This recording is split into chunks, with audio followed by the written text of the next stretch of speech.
का कहना है कि जो सरकार द्वारा 3 अध्यादेश लाए गए हैं तो किसान हित में नहीं है। इससे व्यापारी वर्ग और किसान जो है सड़कों पे आ जाएंगे और उनका परिवार भूखा मरेगा। लगातार जो किसान सरकार से अपील कर रहे हैं कि जो 3 अध्यादेश लाए गए इनके द्वारा उन्हें खारिज किया जाए। देख सकते हैं कि आप किस प्रकार से किसान सड़कों पे हैं और अपनी मांगों को लेकर सरकार के खिलाफ मोर्चा खोल रखा है। 12 से 3 का आज आह्वान किसानों द्वारा किया गया था, जिसमें रोड जाम की चेतावनी सरकार को दी गई थी। अब लगातार जो किसान जो है सरकार के खिलाफ नारेबाजी करते हुए लघु सचिवालय की तरफ कूच कर रहे हैं। किसानों का कहना है कि जब तक इनकी मांगें पूरी नहीं होती ये सरकार के खिलाफ यूं ही मोर्चा खोल रखेंगे। बता दें कि इससे पूर्व पीपली में भी किसानों पर प्रशासन द्वारा लाठीचार्ज किया गया था, लेकिन अब सरकार द्वारा लगातार किसानों से अपील की जा रही है कि वे शांतिपूर्ण ढंग से अपना प्रदर्शन करें। वहीं फतेहाबाद की बात की जाए तो सुरक्षा के पुलिस द्वारा यहाँ पूरे इंतजाम किए गए हैं ताकि किसी प्रकार की अप्रिय घटना यहाँ ना हो। आप देख सकते हैं कि किसान किस प्रकार से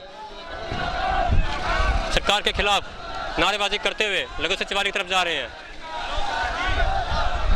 किसानों का कहना है कि सरकार द्वारा जो 3 अध्यादेश लाए गए हैं यह किसान हितैषी नहीं है, इन्हें सरकार द्वारा खारिज किया जाए।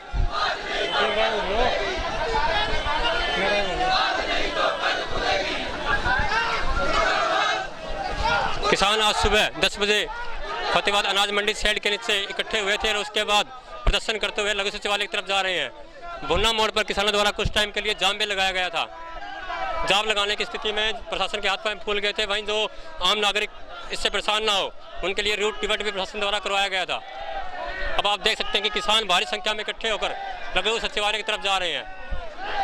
पुलिस प्रशासन द्वारा जो सड़क के चारों तरफ जो बैरिकेड भी लगाए गए हैं ताकि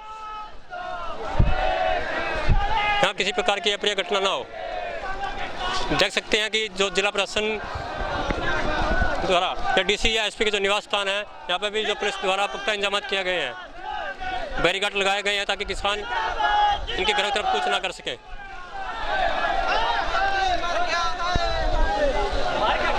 पुलिस प्रशासन द्वारा यहाँ पूरा अपना मोर्चा संभाला गया है। लघु सचिवालय के सामने किसान पहुँच सके हैं। वे डीएसपी भी यहाँ मौके पे पहुँचे हैं ताकि किसानों से बातचीत कर उन्हें शांत किया जा सके। किसान लगातार अपनी मांगों को लेकर अड़े हुए हैं और सरकार द्वारा लाए गए 3 अध्यादेशों के विरोध में सड़कों पर उतरे हुए हैं। किसानों का कहना है कि जो अध्यादेश सरकार द्वारा लाए गए हैं किसान हित में नहीं है।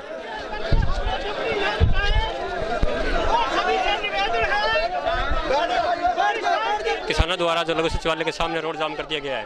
सिरसा हिसार हाईवे किसानों द्वारा जाम किया गया है। आप देख सकते हैं कि किस प्रकार किसानों द्वारा यहाँ पड़ाव डाल दिया गया है।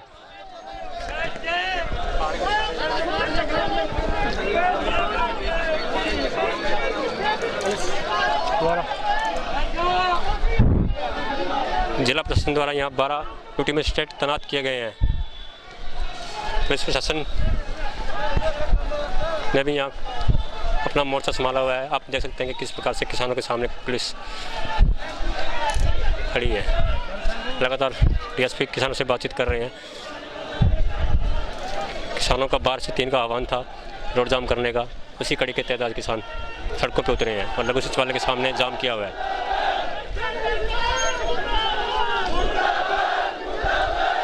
किसान लगातार शासन और सरकार के खिलाफ नारेबाजी कर रहे हैं और 3 अध्यादेश वापस लेने की मांग कर रहे हैं।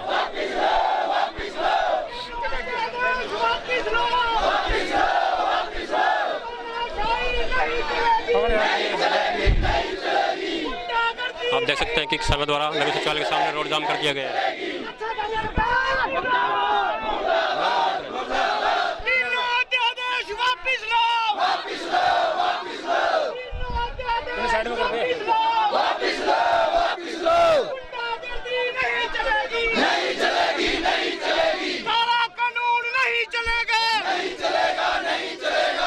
आज किन मांगों को लेकर आज आप सड़कें पर उतरे? आज हम तीनों ही अध्यादेशों को लेकर ताकि सरकार को हम चेताएं कि वो जो तीनों अध्यादेश काले कानून हैं जो कृषि से संबंधित, किसानों से संबंधित, हमारे व्यापारियों से संबंधित जो एक काला कानून लाया गया है, हम सरकार से निवेदन करते हैं कि वो फौरन इसको रद्द करे, विधानसभा में इसको पंजाब की तरह रद्द करे और सेशन बुलाए। सेशन बुलाकर एक एक विधायक से ये पूछा जाए कि वो इसका समर्थन करते हैं या इसका विरोध करते हैं। अगर वो विरोध करते हैं तो पंजाब सरकार की तरह इनको भी अध्यादेश पास करना चाहिए कि ये अध्यादेश के विरुद्ध पास करें। हमारा ये सरकार से विनम्र निवेदन है, बार बार निवेदन है कि वो चेत जाए। अगर वो नहीं चेतेगी तो हम आज सड़कों पे हैं, कल हम लड़ाई भी लड़ेंगे, हमसे जो हो पाया वो होएगा। और 25 तरीके का आगामी रूपरेखा जो है भारत बंद जो कंपनी ने किया गया उसे पूर्ण रूप से हम लागू करेंगे। आज किसान कहाँ इकट्ठे हुए थे और कहाँ आ गए अपने? हम अनाज मंडी में इकट्ठे हुए थे, व्यापारी, मुनीम, किसान, सभी जो विभाग इससे संबंधित जो मजदूर हैं वो सभी इकट्ठे हुए थे और वहां से चलकर हम यहाँ तक प्रदर्शन आए हैं। ये मिनी सेक्रेटेरिएट में हम इनका पुतला जलाएंगे। तो कोई सरकार का नुमाइंदा आपसे आके मिला है भी इस प्रकार के प्रदर्शन? हम सरकार से बात करने के लिए 24 घंटे के लिए तैयार हैं, लेकिन इन नेताओं का क्या है, ये नेता सुनते नहीं, सिर्फ कहते हैं। जब हम इनके सामने बैठते हैं ये सुनते नहीं, बात नहीं सुनते, ये सिर्फ कहते हैं कानून अच्छा है। हमारे से बहस करें, मुझ जैसे छोटे से व्यक्ति से मैं तैयार हूँ, खट्टर साहब मुझसे बहस करें, तीनों विधेयकों को लेकर पास बहस करें मुझे, मैं एक एक बता सकता हूँ इस विधेयक में क्या क्या खामियां हैं। ये झूठ का पुलिंदा है जी। अगर सरकार किसानों के हित में है तो ये लागू करे कि एमएसपी से कोई भी प्राइवेट कंपनी है एमएसपी से वो ऊपर खरीदे। अगर वो एमएसपी से ऊपर नहीं परचेज करती तो उसके कानूनी जो है वो प्रावधान किए जाए, उसको दंडित किया जाए। अन्य पार्टी द्वारा भी आपको समर्थन किया गया है जी? अभी तक हम जो है पार्टियों का कोई समर्थन नहीं ले रहे, लेकिन किसान के रूप में जो नेता है वो शिरकत जरूर करते हैं। लेकिन ये हमारा टोटल का टोटल जो आंदोलन है वो गैर राजनीतिक आंदोलन है और जब तक हम इसे लड़ेंगे गैर राजनीतिक के तौर पे लड़ेंगे। तो आज जो आपने ये प्रदर्शन किया है कब तक आपका जारी रहेगा? हमारा धरना जब तक ये अध्यादेश वापस नहीं ले जाते हमारा ये निरंतर जारी रहेगा आंदोलन। सरकार का कहना है कि जो 3 अध्यादेश लिया जा रहे हैं किसान के हित में है, किसान कहीं भी जाके अपनी फसल बेच सकता है, व्यापारी को इसमें आपत्ति नहीं होनी चाहिए। देखिए ये झूठ बोल रहे हैं, किसान पहले से भी किसी भी राज्य में जाकर अपनी फसल बेच सकता था।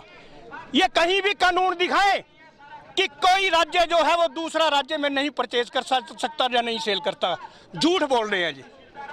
पिछला कानून कोई दिखाए जो जब संबंधित हो इससे भी किसान जो है वो दूसरे राज्य में नहीं बेच सकता, ऐसा कोई कानून ही नहीं है।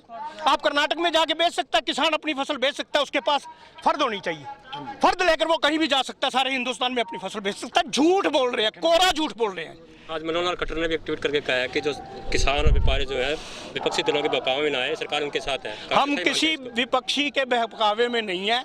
हमने 72 साल विपक्षियों की भी सरकार देखी है, वो भी लोटू सरकार थी, ये भी लोटू सरकार है और पूंजीपतियों का वो हित साध रहे थे, पूंजीपतियों का ये हित साध रहे हैं। हमारी लड़ाई पूंजीपति सरकार, चाहे वो कांग्रेस हो, चाहे वो बीजेपी हो, चाहे कोई अन्य हो, हम तब तक लड़ते रहेंगे जब तक ये कंपनियों के हक में अपनी बात करते रहेंगे। हमें न्याय नहीं मिलेगा सर, जब तक हमें न्याय नहीं मिलेगा। ये थे व्यापार मंडल के प्रवक्ता जिनका कहना है कि जिस प्रकार सरकार द्वारा ये 3 अध्यादेश लाए गए हैं ये बिल्कुल व्यापारी और किसानों के हित में नहीं है। अगर सरकार इन्हें वापस नहीं लेती तो लगातार किसान इसी प्रकार से अपनी मांगों को लेकर अड़े रहेंगे और आने वाली 25 तारीख को भारत बंद का आह्वान जो व्यापारियों द्वारा किया जा रहा है। खबरनामा के लिए रमेश भट्ट की रिपोर्ट।